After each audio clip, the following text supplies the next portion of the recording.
Sunday Night Production. Thierry Marx et Benoît Campargue sont tous les deux fondateurs de Passeport pour l'emploi, une école de formation à but social, humain et éducatif qui utilise le sport pour aider les personnes éloignées du marché du travail à retrouver un emploi. Dans cette interview, Thierry et Benoît nous partagent leurs convictions sur le sport comme vecteur d'optimisation de notre potentiel, de notre bien-être ou encore de notre esprit d'équipe. Mais au-delà de leur engagement associatif, nous pouvons tous nous retrouver dans leurs témoignages et ceux de leurs stagiaires. Car même si nos histoires sont différentes, nous avons tous un lien particulier avec le sport qui parfois a changé nos vies. Je ne vous en dis pas plus et je vous laisse entrer dans la tête de Benoît Campargue et Thierry Marx.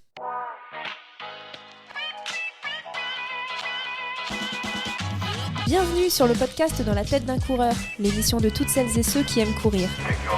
Trail, route, piste ou encore triathlon, chaque lundi, venez améliorer vos connaissances sur l'entraînement, l'alimentation et la préparation mentale du coureur tout en vous amusant. Bonne écoute. Bonjour à toutes, bonjour à tous. Nous vous souhaitons la bienvenue sur le podcast Dans la tête d'un coureur pour un épisode un peu spécial enregistré depuis le Stade de France à l'occasion de la grande course du Grand Paris. Et aujourd'hui, nous avons la chance de recevoir dans l'émission les deux fondateurs de l'association Passeport pour l'emploi. Et pour vous les présenter un petit peu plus en détail, je vais commencer par celui qui a été champion d'Europe de judo, puis entraîneur de l'équipe de France et manager sportif de Teddy Riner, avant de cofonder Passeport pour l'emploi. Il s'agit de Benoît Campargue. Benoît, un grand merci d'avoir accepté notre invitation. Comment allez-vous aujourd'hui ? Bonjour, écoutez, très bien, dans un environnement festif ici au Stade de France, notamment pour la grande course du Grand Paris Express. C'est un plaisir de vous recevoir. Et notre second invité commence à être un habitué du podcast, puisque on l'avait déjà reçu il y a quelques années de cela dans le podcast. Il s'agit de Thierry Marx. Il est chef étoilé et aux manettes notamment du restaurant Sur Mesure du Mandarin Oriental. Bonjour Thierry, Bonjour. Ravi d'accueillir à nouveau dans le podcast. Comment ça va ? Ça va très bien. Là, on est dans l'univers du sport, de la dynamique, donc du positif. C'est formidable. Bon, on est au bon endroit pour parler sport aujourd'hui. Et bien sûr, je suis en compagnie d'un autre génie, non pas des fourneaux ou des tatamis, mais des pistes d'athlétisme. Il s'agit bien évidemment de Fred, co-animateur du podcast et responsable fond et demi-fond au Stade français athlétisme. Fred, comment ça va ? Est-ce que tu es bien installé dans cette enceinte mythique qu'est le Stade de France ? Alors bonjour à tous, bonjour Benoît, bonjour Thierry, bonjour Guillaume. Oui, je suis parfaitement installé. J'ai presque un petit regret qu'on n'ait pas une semaine de décalage, que peut-être on en aurait profité pour voir le sacre du 15 tricolore avec un grand chelem, je l'espère. Plus sérieusement, je suis ravi de vous retrouver, de retrouver Thierry et de pouvoir accueillir Benoît, parce que on aborde souvent dans le cadre du podcast le sport, soit en termes de santé, soit en termes de performance. Mais le sport, on l'avait très légèrement évoqué lorsqu'on avait rencontré Thierry. Ça sert aussi à tellement de choses, et notamment au niveau de tout ce qui est les apprentissages. C'est un vrai vecteur culturel pour apprendre les choses. Et je suis ravi qu'on creuse vraiment cette dynamique-là, parce que je pense que c'est une des vertus principales du sport, quel que soit le niveau de pratique. C'est qu'au-delà vraiment de l'activité physique, c'est vecteur d'un certain nombre de savoirs, de compétences qu'on peut acquérir, développer et qui sont fondamentales. Et bien justement, on va parler de tout ça dans l'émission. Et en deuxième partie de ce programme, on va recevoir Fabrice, l'un de vos anciens stagiaires, qui va nous partager de son expérience à vos côtés. Benoît, Thierry, les points communs entre vous deux ne manquent pas. Vous êtes tous les deux passionnés de sport et vous partagez la même passion pour l'excellence et la préservation aussi des savoir-faire. Fort de cette synergie, en 2017, vous avez décidé de créer l'association Passeport pour l'emploi avec une conviction. Le sport est un fabuleux vecteur d'inclusion et d'ascension sociale.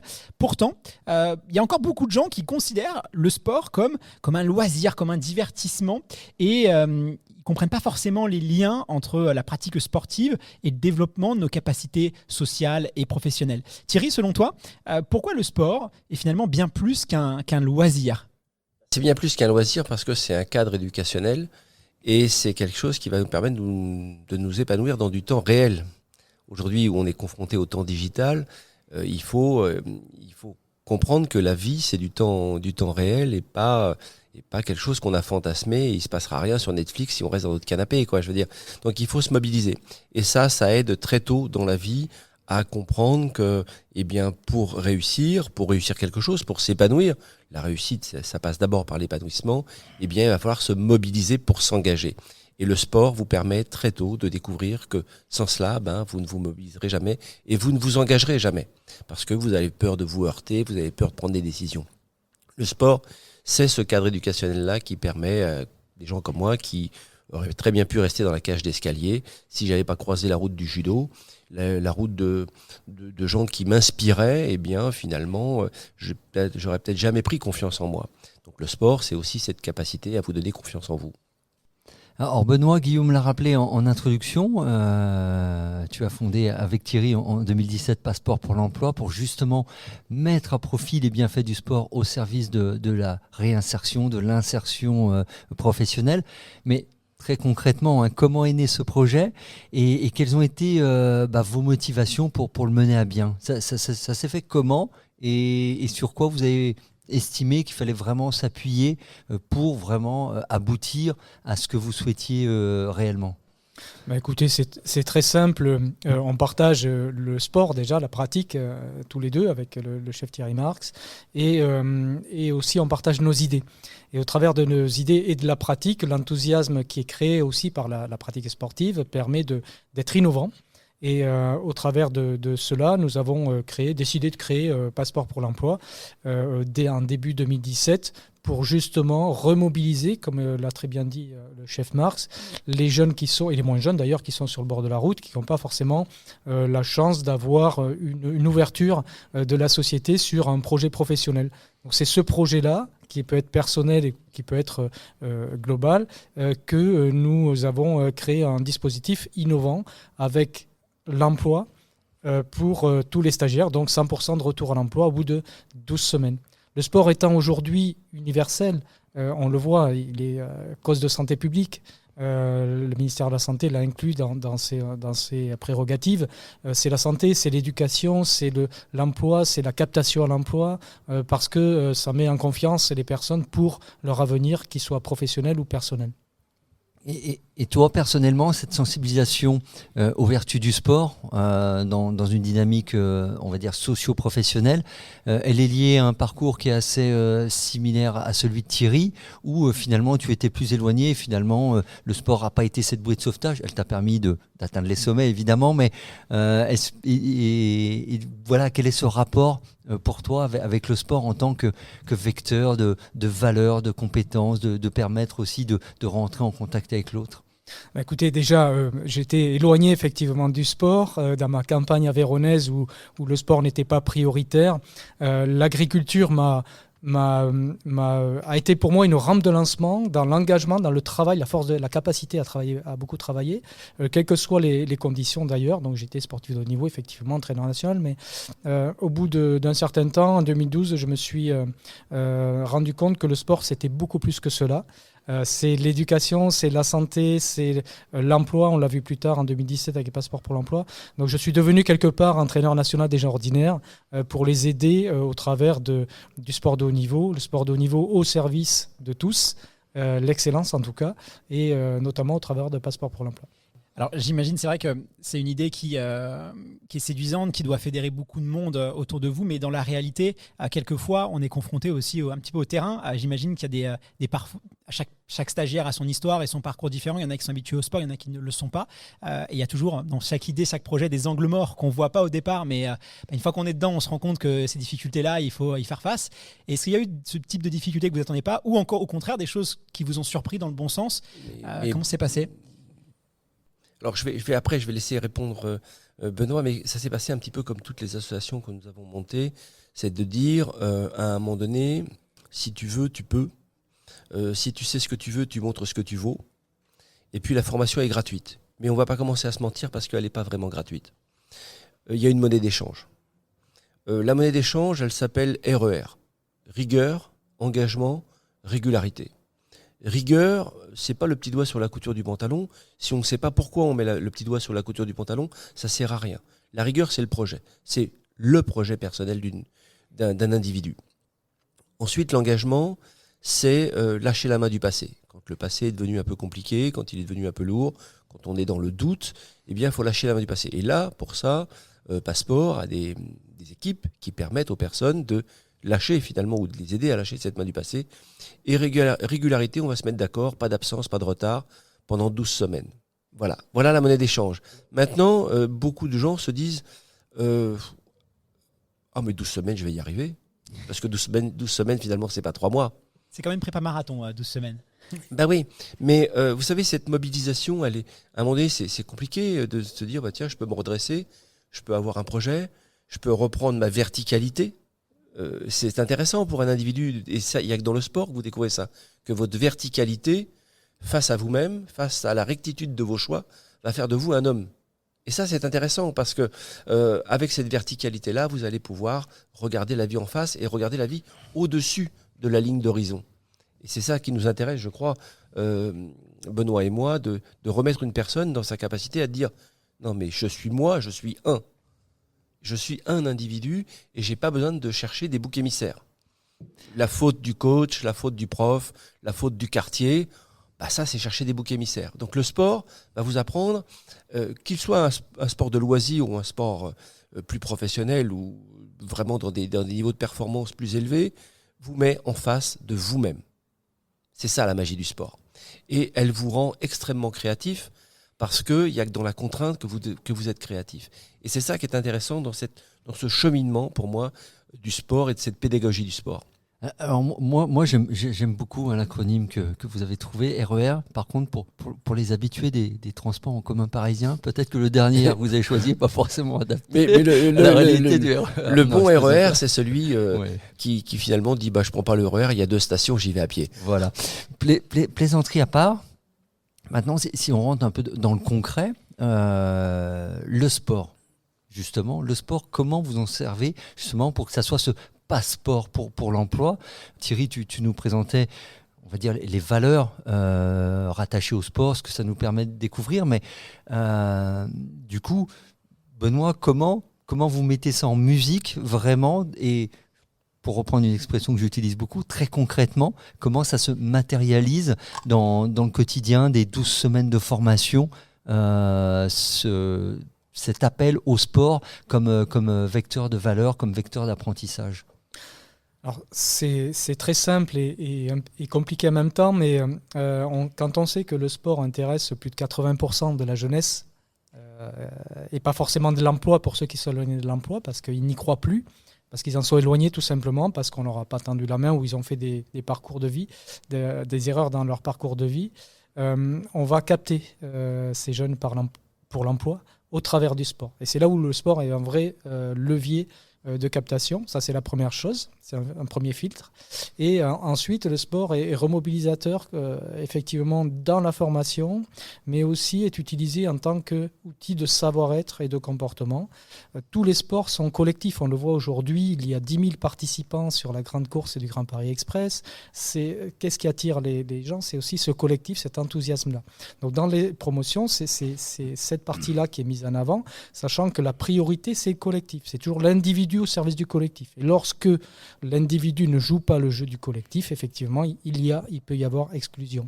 Donc le sport, ce sont ces valeurs éducatives et aussi qui sont liées à la cohésion et au collectif, tout en ayant une particularité sur le savoir-être et comportement, notamment pour les futurs métiers qu'auront à se déployer au niveau des entreprises.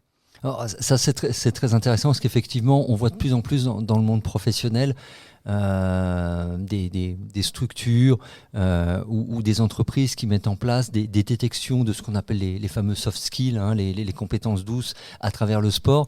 Je me rappelle d'un appel à projet il y a peut-être 2-3 ans, même de la ville de Paris sur ce type de choses.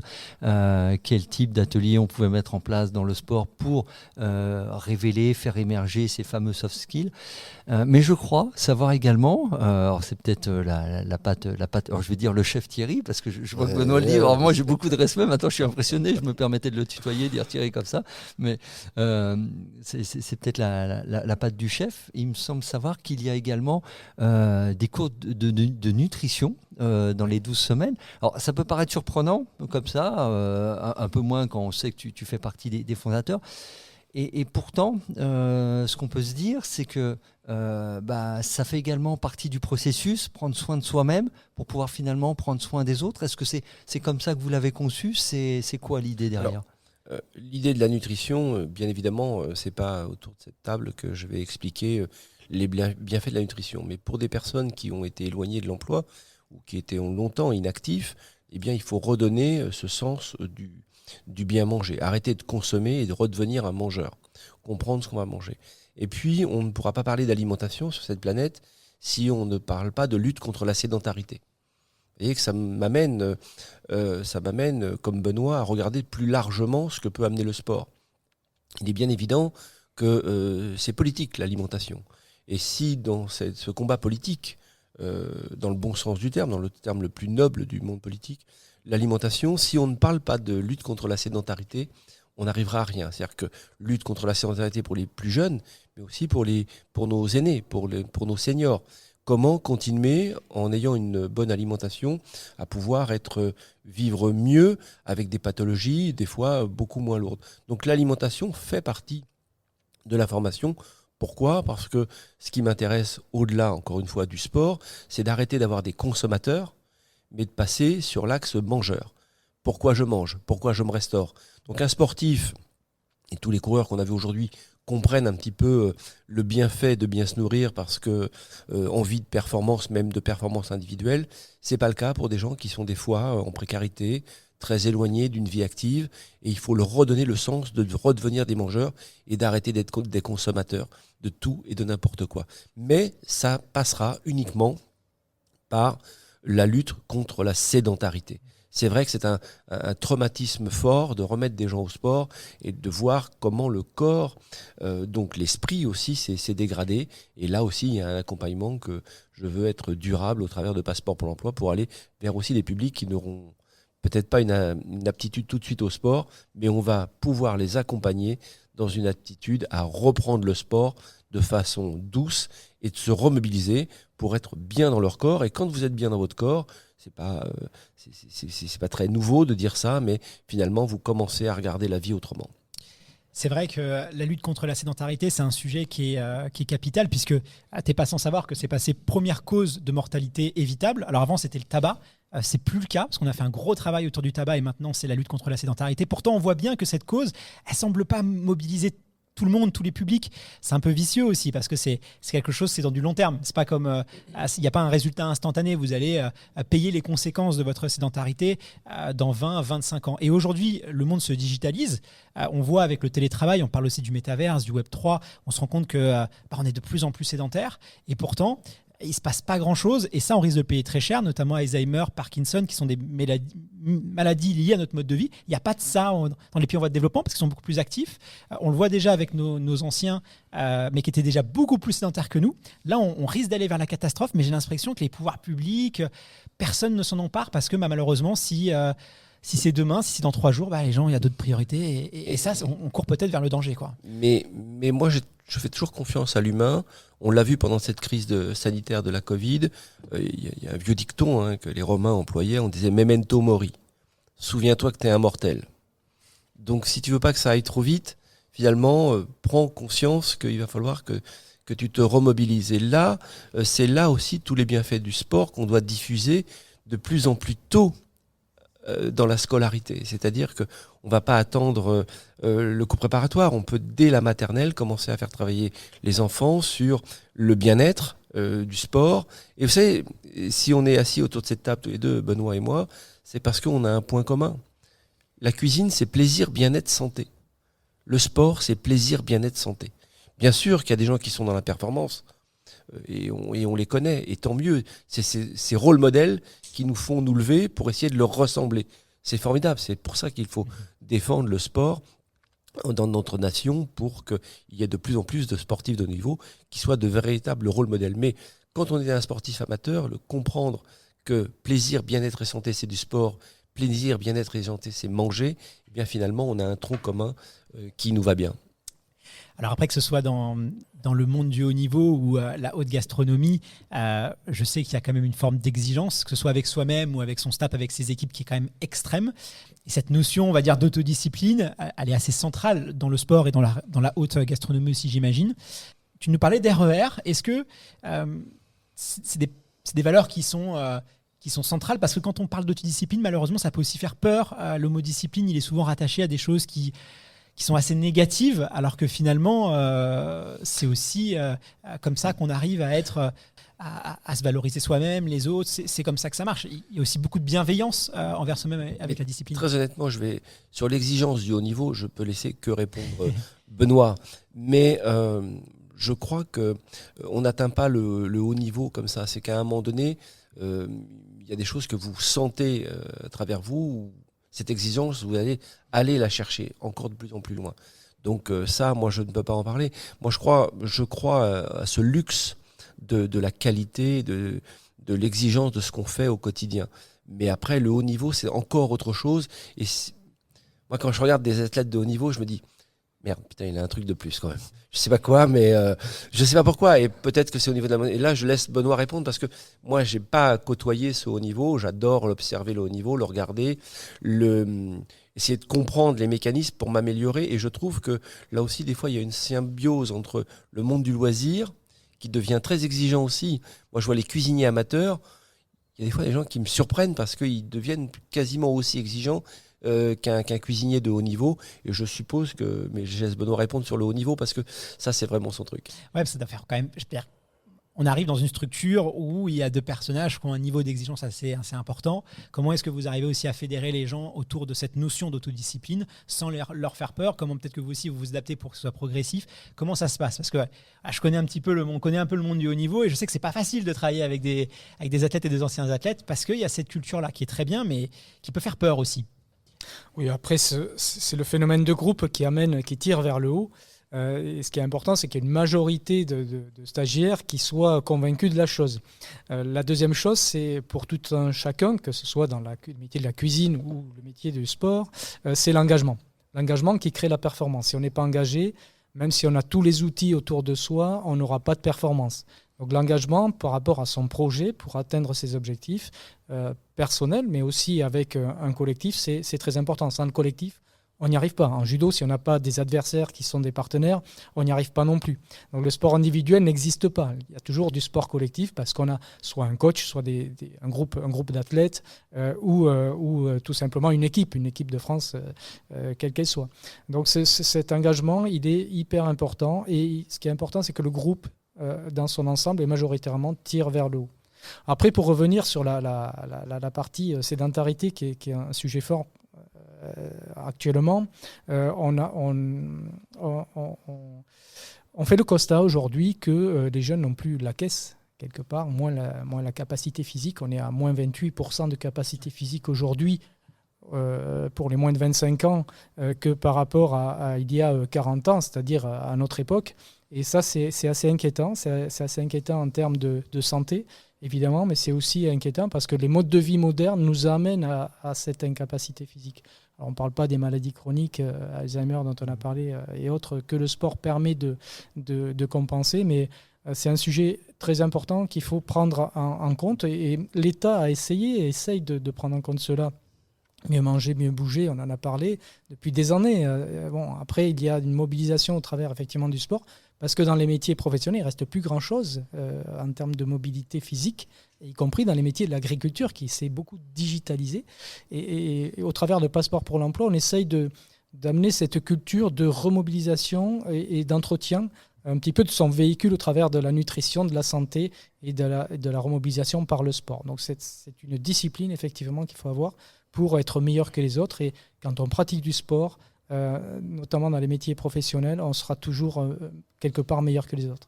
Mais justement, quand on parlait de ces problématiques de sédentarité qui touchent globalement la population et encore plus les populations en rupture socio-professionnelle, très éloignées de l'emploi ou même d'une vie sociale classique, normale, vraiment entre guillemets, hein.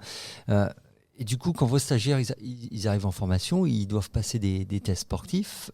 Et comme on le disait, la plupart d'entre eux ne sont pas forcément habitués à pratiquer une activité physique.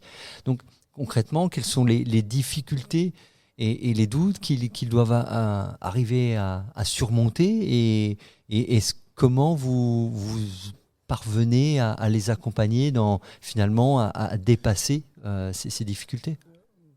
Pour moi, je vais laisser parler Benoît parce que c'est vraiment la spécialité du sport et de Passport. Mais je vais juste parler du doute. Effectivement, le stagiaire, quand il arrive chez nous, on lui a proposé quelques éléments de langage qu'il a pu entendre, comprendre, il a envie. Mais je le dis toujours à tout le monde, il ne faut pas oublier qu'il est au pif. Peur, incertitude, frayeur.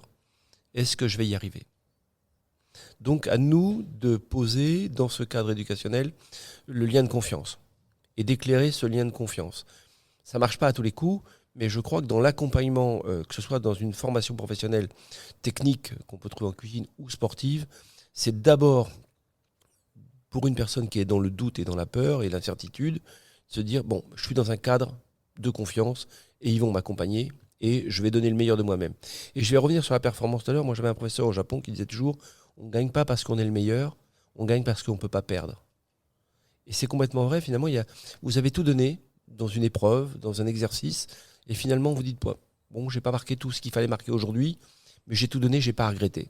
Donc, je vais me remobiliser pour la section d'après. Donc, après, c'est tout ça que j'essaye de définir, mais je pense que l'accompagnement au quotidien, ça, c'est plus du domaine vraiment du sport et de quelqu'un qui est en capacité d'accompagner des gens au travers du sport, et ça, c'est plus le schéma de Benoît. Et donc Benoît, concrètement, quand on a des personnes comme ça qui sont éloignées de l'activité physique, au-delà de tout le reste, comment on arrive à les réinsérer sportivement parlant aussi, si je puis dire? Déjà dans la performance sportive est uniquement interprétée par l'intention de donner le maximum. C'est ça qui est important, c'est pas la performance mathématique en valeur absolue. On a eu l'occasion de voir des personnes qui n'avaient jamais fait de sport et qui étaient très motivées et qui avaient une démarche de progrès. Donc la vraie performance pour Passport pour l'emploi, c'est quelle démarche de progrès ont nos stagiaires, y compris dans les tests de sélection, qui ne sont pas du tout purement sportifs, mais uniquement en tant que levier de capacité et de motivation pour inclure la formation. Donc si vous voulez, c'est vraiment ce sont ces aspects-là qu'on regarde plus que la performance sportive, qui n'est pas du tout pour nous un sujet. Et du coup, au fur et à mesure que la formation avance et que on peut supposer que la condition physique des stagiaires s'améliore, est-ce que vous observez, je pense que oui, mais est-ce que vous observez des modifications dans les attitudes, dans la confiance en eux, dans leur motivation, peut-être se dire « bon, j'étais venu pour ça, mais maintenant j'aspire même à plus ». Voilà à quoi vous êtes confrontés et certainement c'est le côté le plus sympa de... Je crois qu'on peut en parler avec tout. Ce qui est, ça rayonne. Et ça rayonne pour nous, effectivement. Ils se disent, finalement, je suis bon. Je suis pas si mauvais que ça. Et puis, je me suis retrouvé en tant qu'individu, mais je ne réussirai que si je suis solitaire, je sais prendre mes décisions, mais solidaire du groupe. Et ça, dans le lien social que représente aussi le sport, c'est pour moi une démarche essentielle. Et pour nous, c'est pour toute l'équipe de Passport, c'est rayonnant quand on les voit en disant mais j'y suis arrivé. Finalement, les 12 semaines, c'est là, je suis à l'emploi. Et la marge de progression, elle est encore forte. Donc, ils constatent que quand ils ont un projet et qu'ils s'y tiennent, ça fonctionne. On leur a pas menti. Peut-être qu'on a un petit peu exagéré des fois quelques traits, mais on leur a pas menti. Quand j'ai un projet, que je me tiens droit face à la difficulté, que j'avance, ce qu'on appelle nous la stratégie de la libellule, eh bien ça marche. Et peu importe s'ils vont durer dans tel ou tel métier, c'est qu'ils vont avoir appris que quand on a un projet, quand on sait faire des forecasts et mettre les backcasts finalement en place pour atteindre la prévision qu'on avait fait, finalement ça fonctionne. Donc c'est pour moi un enseignement pour nos élèves, et quand ils nous renvoient ce type de message, pour nous c'est gagné. Et je rajouterais, ça se voit physiquement.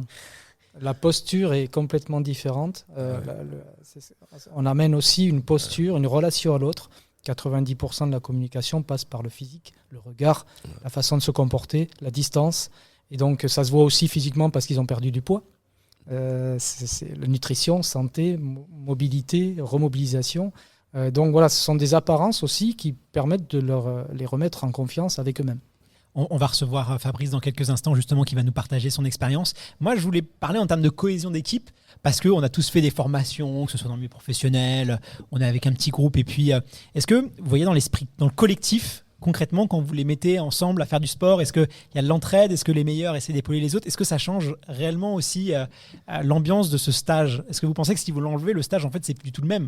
Parce que ce serait peut-être des notions intéressantes à mettre sur la formation en matière générale, parce que si ça permet de ressouder les liens et favoriser l'entraide.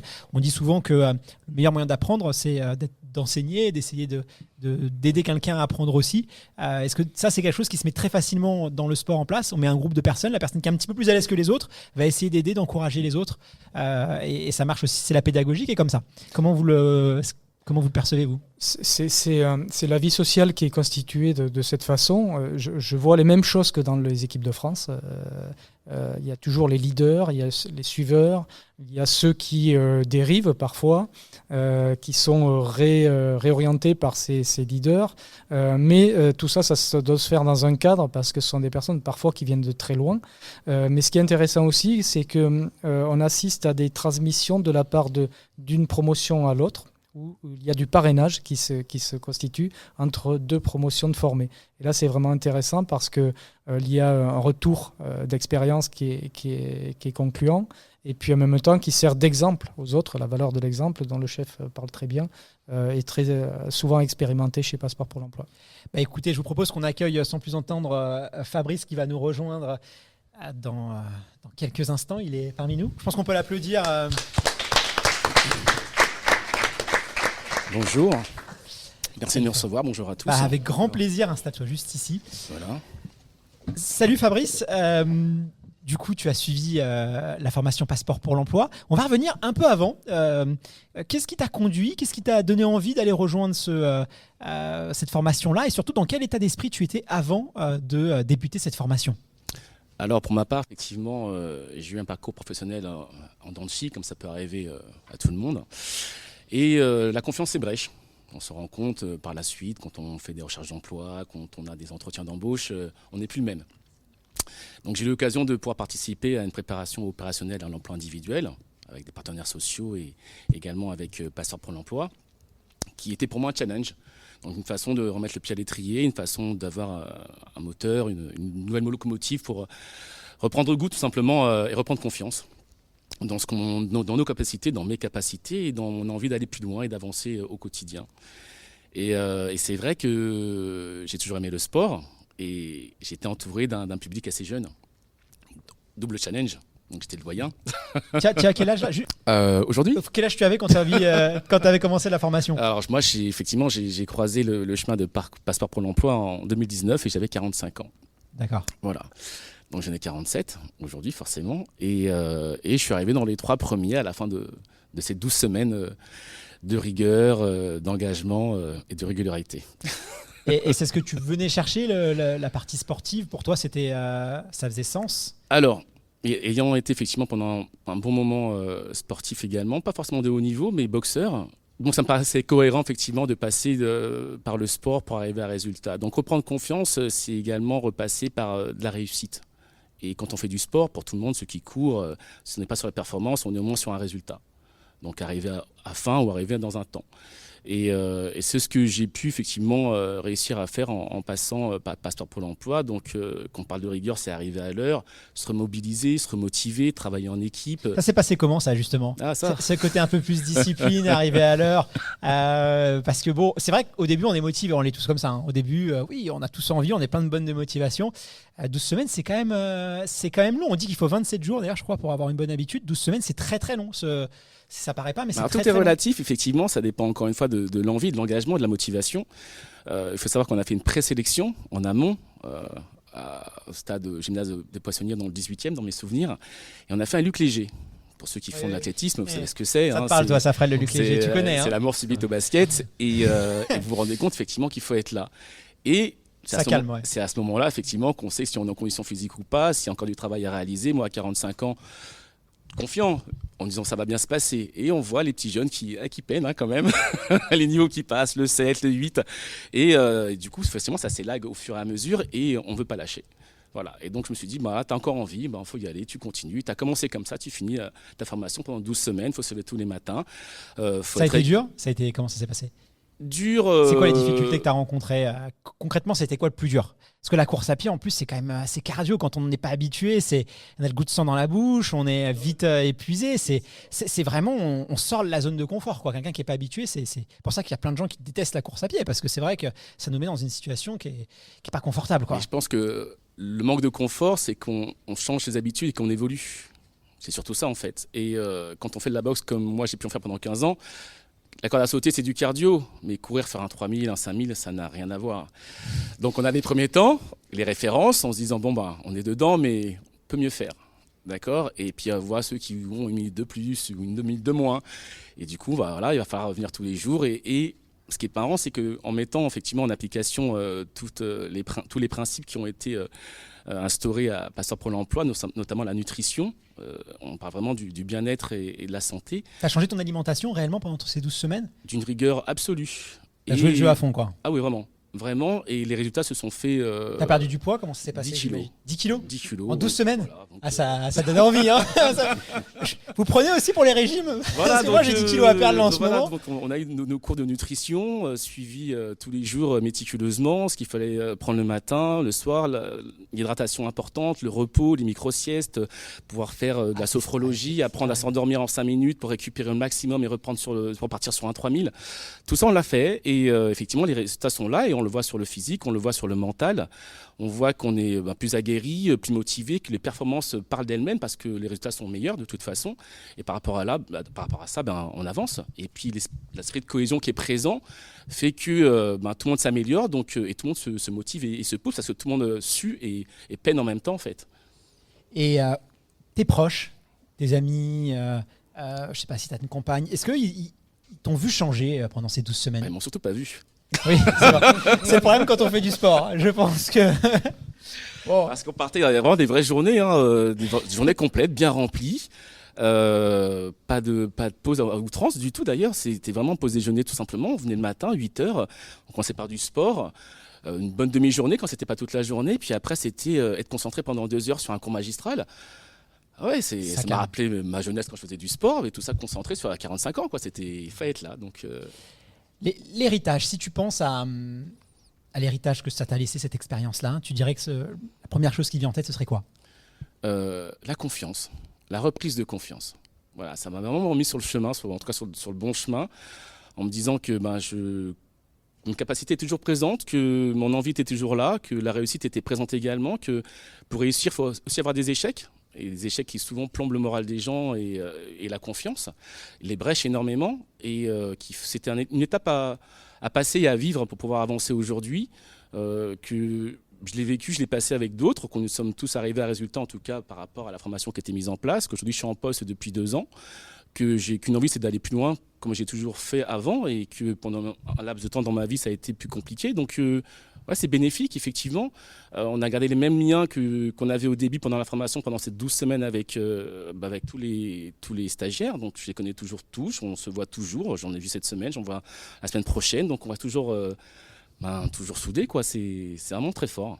Bon. C'est marrant parce qu'il y a cette idée un peu que finalement, c'est le confort. Si on se laisse dire, on va pas se prendre la tête sur la nutrition, sur le sport, on va vivre dans une espèce de confort et finalement ce qu'on obtient c'est de l'inconfort et c'est quand on va justement chercher un peu plus la difficulté, la rigueur, c'est là où on va se sentir bien, quoi. C'est là où en fait ça va très bien se passer. Mais c'est la force de l'engagement. D'abord il y a la mobilisation et effectivement ce qui est évoqué par Fabrice, c'est je retrouve la confiance en moi. Et vous pouvez pas savoir la valeur que ça peut avoir. Enfin, on s'en rend compte autour de cette table, mais quand vous commencez à vous croire assigné à l'échec, vous croire assigné à un non-emploi, vous croire assigné à être bloqué sur votre canapé toute la journée en attendant quelques aides possibles qui arriveraient de je ne sais pas où, à un moment donné, vous vous rendez compte que si vous faites l'effort de vous mobiliser, de vous engager physiquement, il va se passer quelque chose. Et on retrouve la confiance. Donc oui, dans l'inconfort, finalement, on découvre du confort. Du confort à dire non, je suis pas perdu. Non, je suis pas mort. Non, je peux encore y aller. Et ça, c'est toute la mécanique, Fabrice, Benoît, moi, Lydia, toutes les équipes, Gilles, parce que tout ça se fait pas tout seul. Il y a aussi toute une intendance derrière qui permet qu'on accueille le mieux possible nos stagiaires. Mais vraiment, c'est cette remobilisation du stagiaire qui fait que il va comprendre que dans cette mobilisation-là, il va y trouver un gain. Et je ne vais pas vous refaire le coup de no pain, no gain, mais c'est quand même ça, quoi. Et globalement aussi, dans la vie, on constate que notre environnement direct ou un peu plus éloigné est souvent en relation avec la vie qu'on mène. Et toi, du coup, Fabrice, est-ce qu'en sortant de cette formation et depuis le chemin que tu as parcouru, tu as vu que ton environnement, notamment les gens qu'on peut fréquenter, a évolué? Ceux qui sont restés ont peut-être évolué sur le même chemin que toi, ou voilà, tu t'es finalement ouvert à d'autres types de personnes que peut-être tu pensais pas rencontrer, des milieux que tu pensais pas fréquenter et que tu fréquentes. Est-ce qu'il y a des choses qui ont évolué à ce niveau-là? Parce qu'on connaît le poids aussi de l'inertie du collectif qui peut y avoir autour de soi, de l'inertie ou de la dynamique d'ailleurs. Oui, et puis la force, c'est la parole à Fabrice bien sûr, mais la force que vous donne le sport et la confiance en vous permet pour certains de sortir aussi d'environnements toxiques et qui vous tirent vers le bas. Or que là, vous dites, mais non, moi, j'ai pas à me laisser assigner comme ça. Et j'emploie le mot assignation parce qu'il a une valeur forte dans certains endroits. Et il m'arrive de travailler dans des milieux où les gens sont privés de liberté. Et je vois bien que c'est dans l'accompagnement sportif que je vais ensuite les ramener dans un parcours plus scolarisé. Mais sans cette partie remobilisation physique, je ne vais pas réussir à cette mobilisation. Ça ouvre les yeux, ouais. Ça ouvre les yeux vraiment sur notre fréquentation, notre environnement, les choix de vie aussi qu'on a fait. On est confronté un peu à la réalité. Tu as ressenti ça un peu? Alors effectivement, pour répondre à la question, il s'avère qu'après effectivement cette formation, on se challenge au quotidien. Au niveau personnel ou professionnel, les choix changent, le comportement et l'attitude également changent énormément. On est plus à même, en termes de sociabilisation, d'être ouvert. C'est la confiance qui va avec, hein, donc cette timidité qu'on peut avoir, cette restriction qu'on se met, qu'on s'impose quelquefois, n'est plus présente. Les barrières qu'on peut avoir au niveau professionnel pour accéder à des postes, demander des droits ou quelque chose, que ce soit l'ascension à laquelle on aspire, on voit plus loin, toujours, sachant qu'on a commencé effectivement avec ce sport et ces références qu'on a pu avoir en disant ça, je n'y arriverai pas, ou ça va être compliqué. Et puis on y arrive assez facilement. Étonnamment, parce qu'on est bien encadré et parce qu'on a eu cette rigueur qui a donné des résultats. Donc on dit simplement, si on n'y va pas, il ne se passe rien.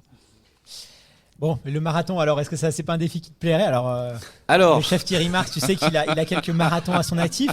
Il y a le marathon du Médoc, je crois que tu apprécies particulièrement. À quand la team Passeport pour l'emploi Benoît, toi, je sais pas si tu cours un petit peu aussi et si cette épreuve, ce serait sympa un peu de vous retrouver tous ensemble sur Moi, le je marathon. suis chaud. Moi, je suis chaud, plus sur la route.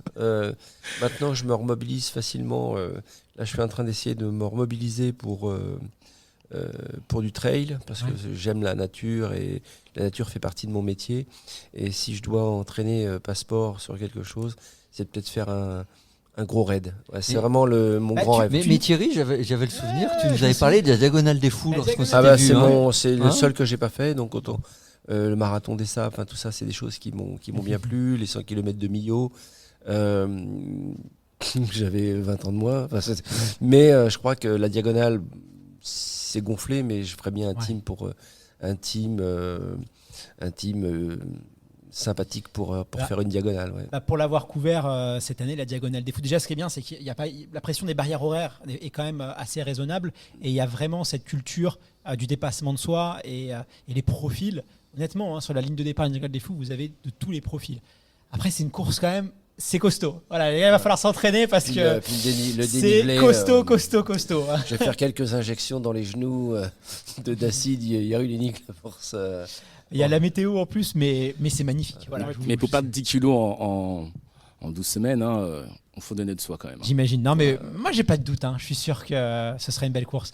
Et donc, Benoît, toi, tu les suis sur Diagonale des Fous s'ils y vont? Ah, c'est dur. Si c'est son premier, vous n'êtes pas sympa. Autant j'ai pratiqué du sport de haut niveau pendant plus de 10 ans, autant je considère aujourd'hui que le sport et les épreuves doivent être accessibles.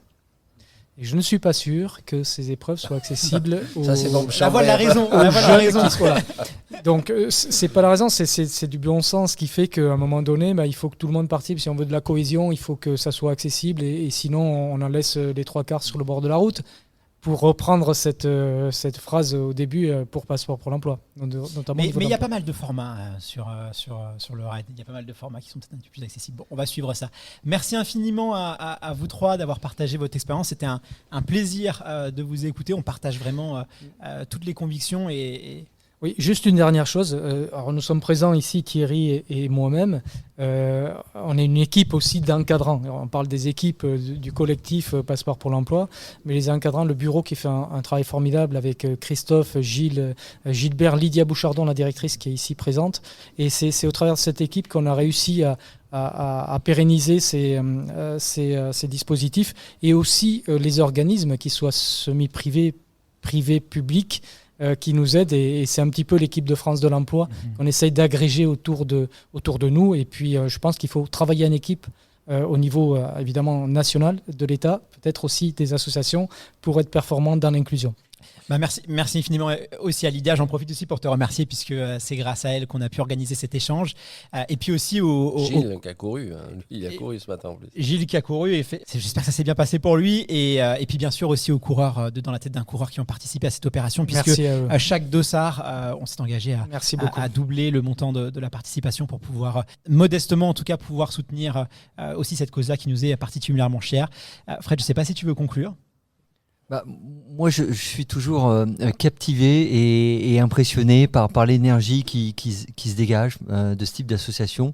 Parce que j'ai œuvré, notamment moi, alors c'est des secteurs qui, je pense, vont parler à Benoît et Thierry, pas mal dans le cadre des ACI, des ateliers et chantiers d'insertion. Donc c'est un milieu que je connais. Je connais, enfin je perçois les difficultés auxquelles on est confronté et du coup je suis toujours très admiratif de l'engagement des personnes telles qu'eux qui impulsent ces dynamiques-là parce que c'est important, c'est des personnages publics qui quoi qu'il arrive permettent de donner du poids à une initiative et derrière tous les gens qui sont sur le terrain et qui travaillent, que ce soit au niveau de la direction de l'association et les encadrants de terrain parce que c'est pas toujours facile parce que voilà on a affaire à des publics en difficulté et il faut bien savoir les accompagner et c'est une vraie compétence qui est certainement pas suffisamment valorisée à mes yeux et du coup je suis toujours vraiment admiratif